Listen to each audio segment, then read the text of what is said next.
I'm just saying, Ryan, like Bogus. you think if you eat chili all year long, you don't really look forward to eating chili. It's just I love something you chili. always do. Why does chili have to be a seasonal food?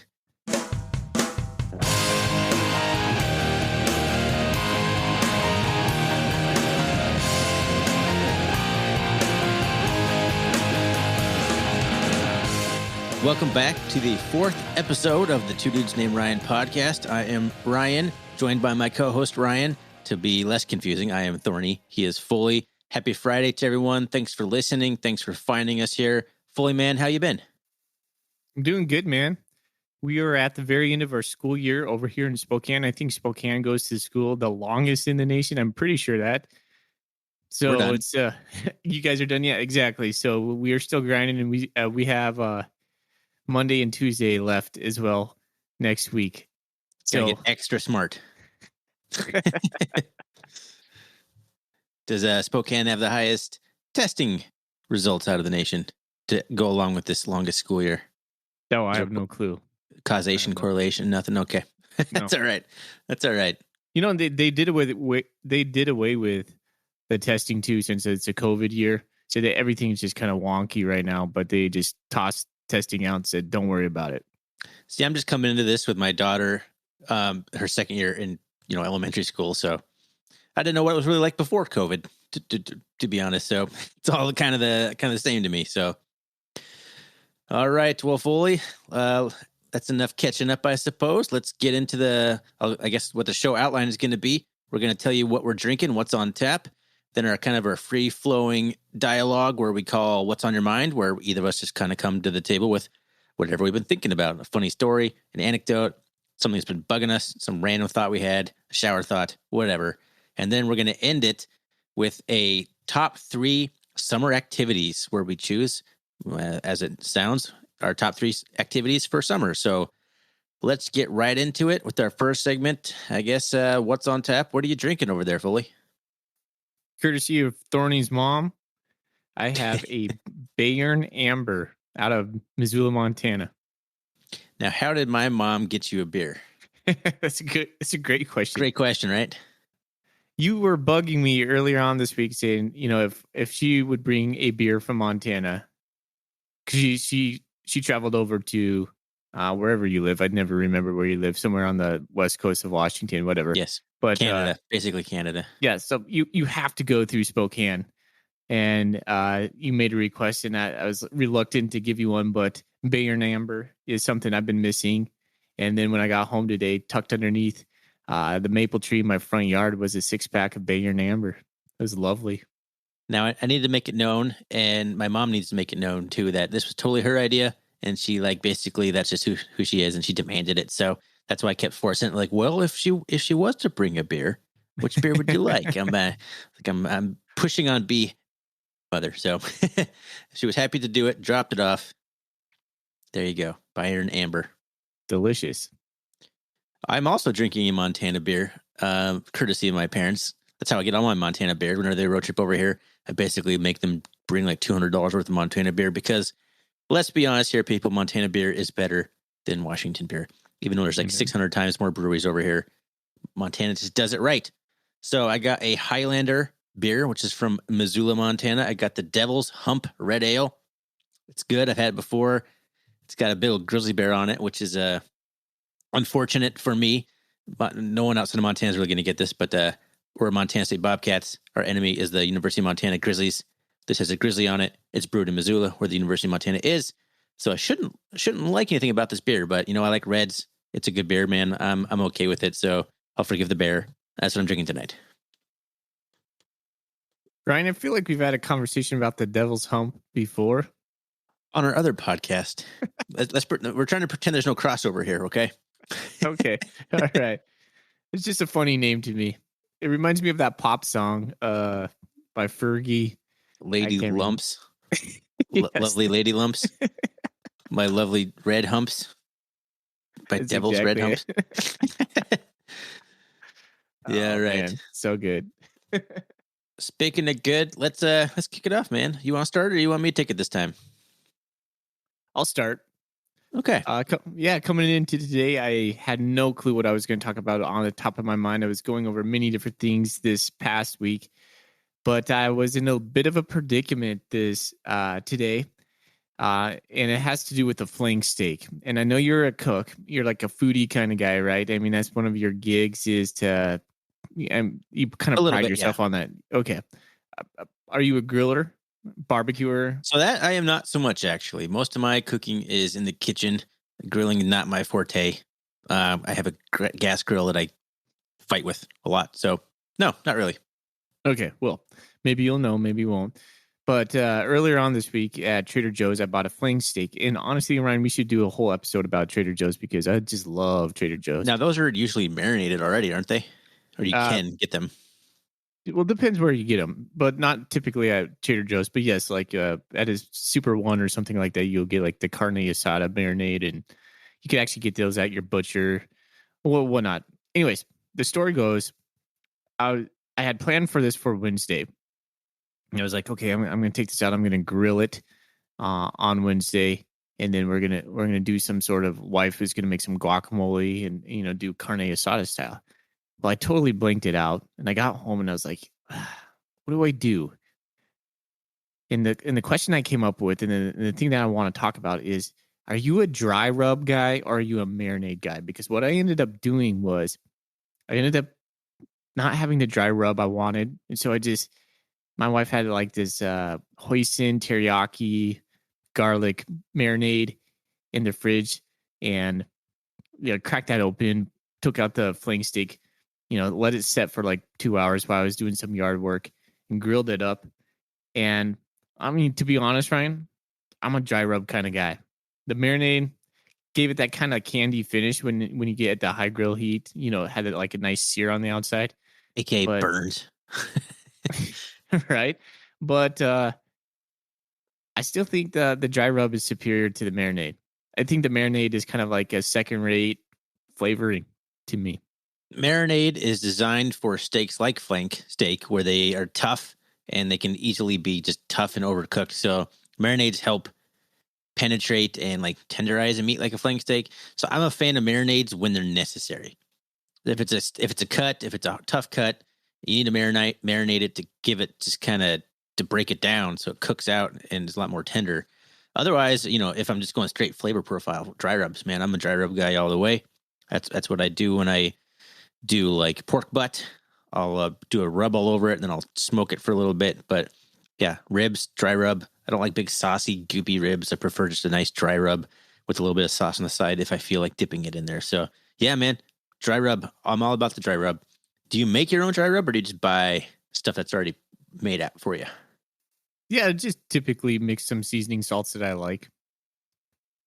Man, I am so much a buy whatever because I don't like buying like 10 different spices and then measuring them out. And then I don't know. I'd rather just buy like McCormick. I trust you on this dry rub here. You do good stuff, McCormick. I'm going to buy your dry rub. Yeah, no, I don't have the I'm patience definitely for not anything else.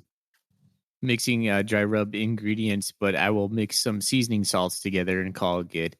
Another thing I don't like about the marinade is I'm kind of a neat freak and clean freak, and so when you're grilling it on your barbecue, it's just like the sauce is just dripping down into it, and I don't know why that bothers me, but it does, and so You that's just saw my something I grill, it'd be like that horror sounding. You'd be just horrified of my grill. It's like caked on. It's disgusting. I caught it on fire a couple years ago because I never cleaned the grease pan and the whole thing caught on fire. yeah which you got my to clean that which out. my son still reminds me of to this day. Like, Dad, do you remember the time you caught the grill on fire? It's like, Henry, come on, kid, stop reminding me of that.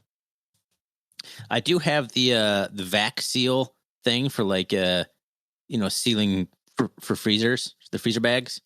Mhm. And it has a little hand attachment, and then the marinating. I bought the marinating attachment, so it has this plastic like Tupperware thing, and you can attach the top into it and do like a super quick marinade. It takes about like 14 minutes, and it supposedly like is the equivalent of marinating for 2 hours. So I do that for a quick marinade. But overall, yeah, man, dry rub is where it's at. I want a charcoal grill is what I need. The gas grill just doesn't give it the char, anything the char. Well, I'm glad to report that the fling steak tasted pretty good.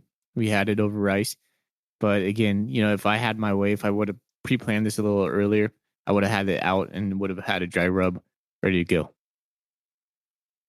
Well, funny enough that your top of the mind segment's about food because mine's about food too. So I wanted to talk to you about food during the time of year that you wouldn't typically want that kind of food. Seasonal foods, I guess you could say.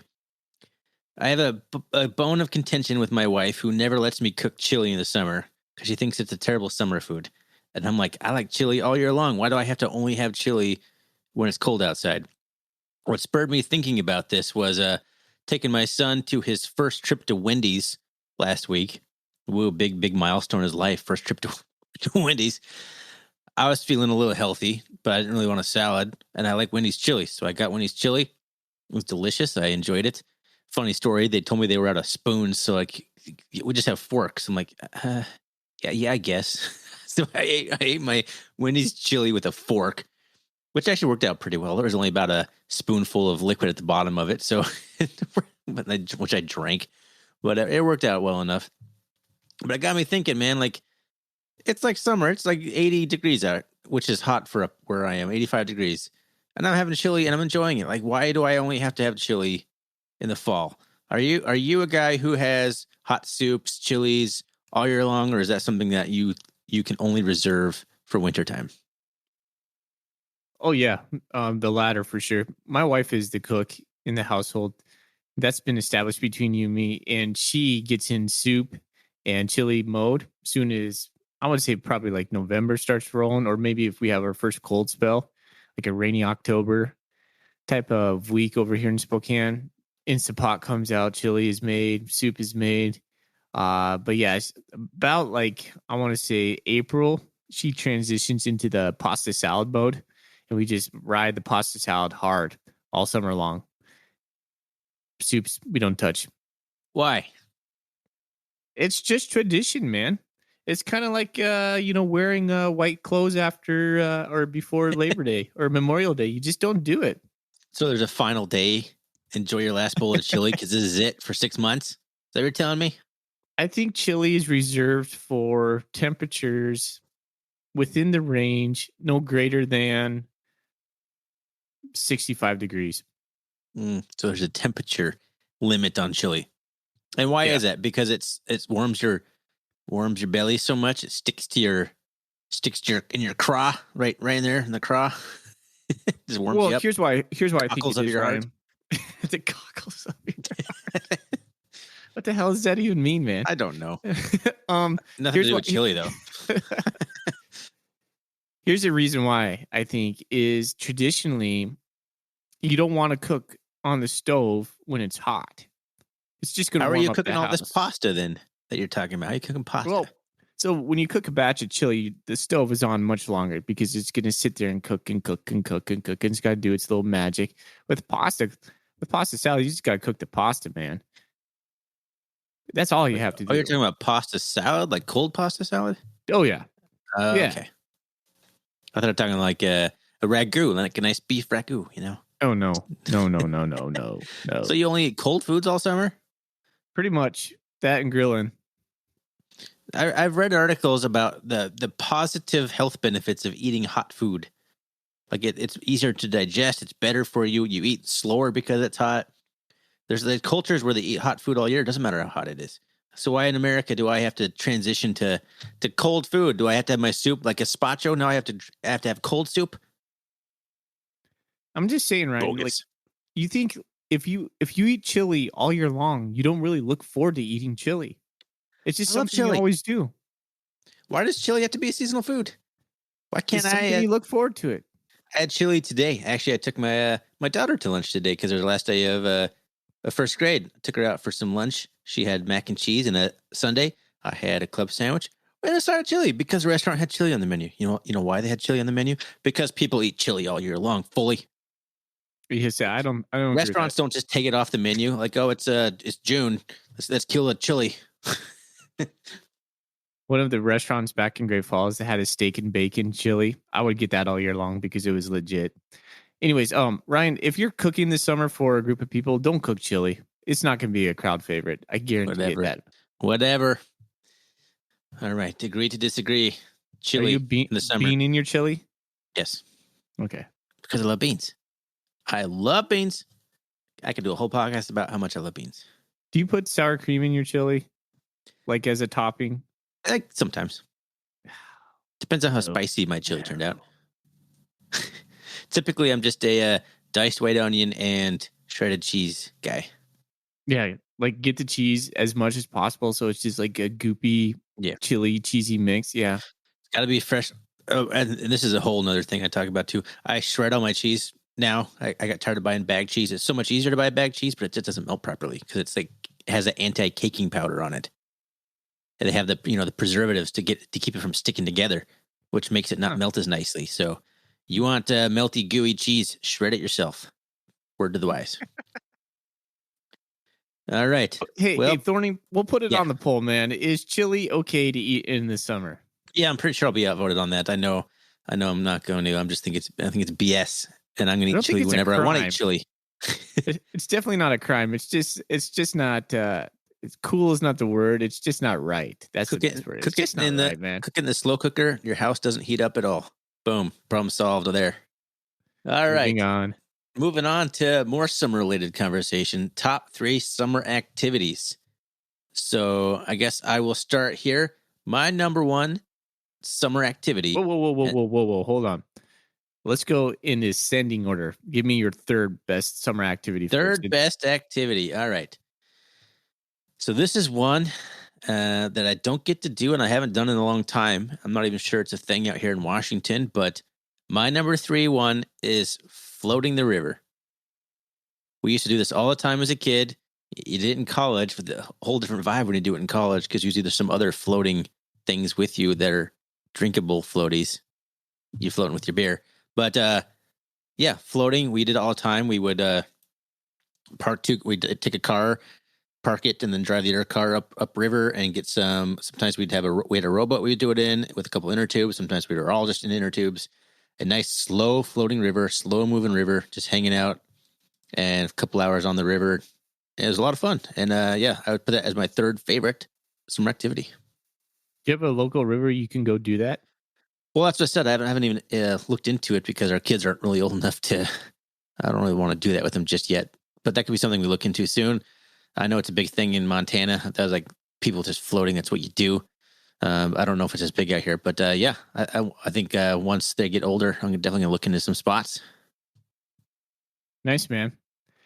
I don't like floating the river all that much. I don't have anything against it, but it's typically like you just come away with a massive sunburn.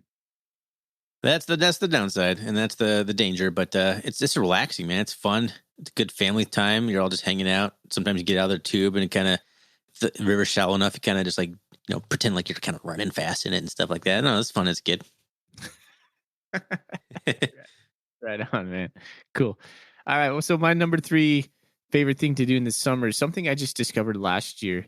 We bought a stand-up paddleboard, and we have a couple lakes around Spokane. We take that stand-up paddleboard, and it's been one of the best purchases I've ever made. We use it mainly as a floating dock, not like you would see people with the stand-up paddleboards, and they're really just trying to get after it, doing the whole workout, like trying to cover ground. That's not me at all. We were just like, we're just paddling around. Just the wife will take a turn. We'll take a boy. I'll take a boy out on it. We'll just go float out in the middle of the lake, and we'll, jump into the lake and use it and just to cool off. And it's been so much fun because we like to go to the lakes, and this has been just a great activity for us to experience the lake in a different way. And it's when it's really hot on the shore, going out on the river, or excuse me, well, you could probably go on the river. We haven't used it on the river, but going out on the water feels so much cooler. It's really cool. Nice, yeah.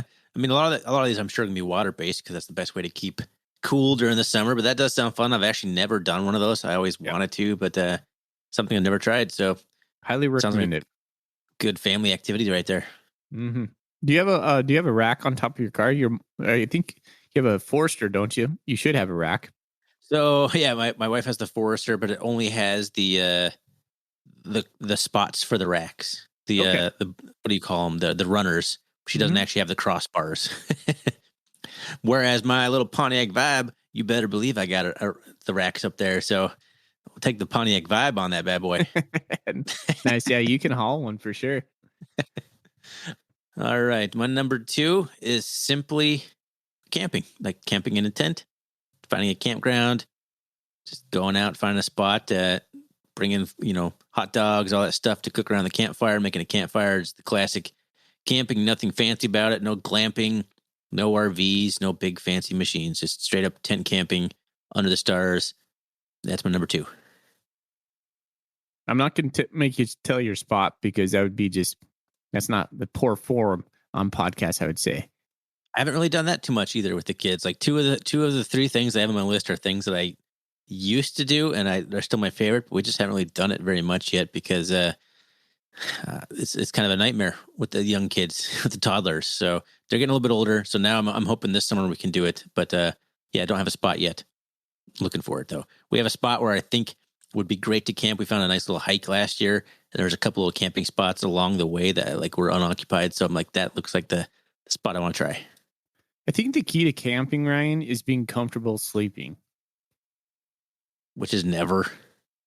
See, I think that's what you invest money in. You have to get the nice gear to be comfortable sleeping, because if you're comfortable sleeping, you're going to want to stay out there longer. But if you're uncomfortable sleeping in a tent, which is already weird for the most part, but fun, you just need something that's, it's just a comfort. And that's what you have to have a good sleeping bag, a good sleeping pad, bring a pillow, and I think you'll be all right. We have a couple like the little inflatable things we bring with us, or the little roll up pads or something. We do okay. We've done camping, like tent camping on the property over on the San Juan Islands. So nothing too crazy, but we've done it a few times with the kids in a tent. It's gone okay. It's gone okay. All right, what's your number 2? Backyard barbecue. That's a good one. I didn't even think about that. Man, so, and I'm not talking I'm not talking like fancy things on the grill. I am not that guy. Just give me some burgers and some dogs and some good company, a couple beers out there just rolling, maybe some music, a picnic table, a couple sides from inside. It's so much fun. It's good conversation. I love it, man. Are you at least hand pressing your burgers? Are you buying the frozen patties and just slapping them right, clunk, clunk right down on there? It depends. Yeah, I go both ways. If I have a little bit more money in my pocket that week, I'll buy some nice beef. But if not, I'm not opposed to buying the pucks. Yep. The meat pucks. Those ones I find those ones trickier to cook. Like you can char the outside of them, and they still aren't quite all the way done on the inside because they're frozen. See, I think they're easier. You're just looking for that little pooling of moisture on top, and just flip those bad boys over. You're good to go. It's true. Nothing wrong with that, man. That's a good one. I didn't even think about that. That's a solid choice, because that can't happen in the winter. Unlike chili can happen any time of the year. You can't have people in your backyard when it's 10 degrees. It's just not. It's not going to happen. That's a solid choice. All right, my number 1 overall pick, the one that you despise, hiking. I love hiking. It's become a big family thing for us. Like just destination hiking, going find a cool trail that leads to something cool, like I said, destination out of it. It's fun. It's relaxing. The kids can get on board. Everyone has a good time. So far, nothing too terrible has happened. We learned to make sure we bring a first aid kit and Band-Aids with us after a couple scrapes and bruises. And we had like, oh man, we had nothing to treat this. And then, kids automatically feel better when you put a Band-Aid on something, even though it doesn't change the wound whatsoever. But they feel 100 times better. They sit there and whine about it if there's not a Band-Aid on it. So I learned a lesson there. But yeah, that's my number 1 right now, because it's something we can do as a family, and I'm having a lot of fun. There's a lot of good spots out here, and a lot of spots up high in the mountains near us that don't even open up until June or July, just because it's such bad conditions. It's still snowy. So that's why it's my number 1 summer activity, because some of the hikes aren't even available until summer. How long can you go? Well, I mean, if you're talking with just the family, I think we've maxed out at about 4-mile hike, maybe a 3-mile hike. It starts to get pretty dicey after after 3, to be honest. Like That's you pretty start good, getting man. real complainy. Yeah, we were doing really good. We were like gradually working up. We started off small and worked our way up to like over 3 mile hikes. But yeah, that's about it. You have to stop and do some snacks. Bring some gummies. Gummies are always great for these. Give you a little boost of energy. Keep the kids happy. Oh yeah, snacks are like key. Yeah, Crucial. crucial. Exactly. Nice, man. Well, Might take I'm a while. glad. That might take a while to get that 3 mile hike in, but it's fun. There you go. All right, Thorny. My number one, and I knew this right away when you talked to me about picking our top 3 summer activities. Going to minor league baseball game. Nice. That's a good choice too. Yeah, we have the Spokane Indians over here in Spokane, as you probably guessed. Uh, I- we went to our first game on Sunday. Miles and I and his little league team, and the parents all got seats together. And man, I just have so much fun. One, I just love baseball, and that's been something we've talked about before.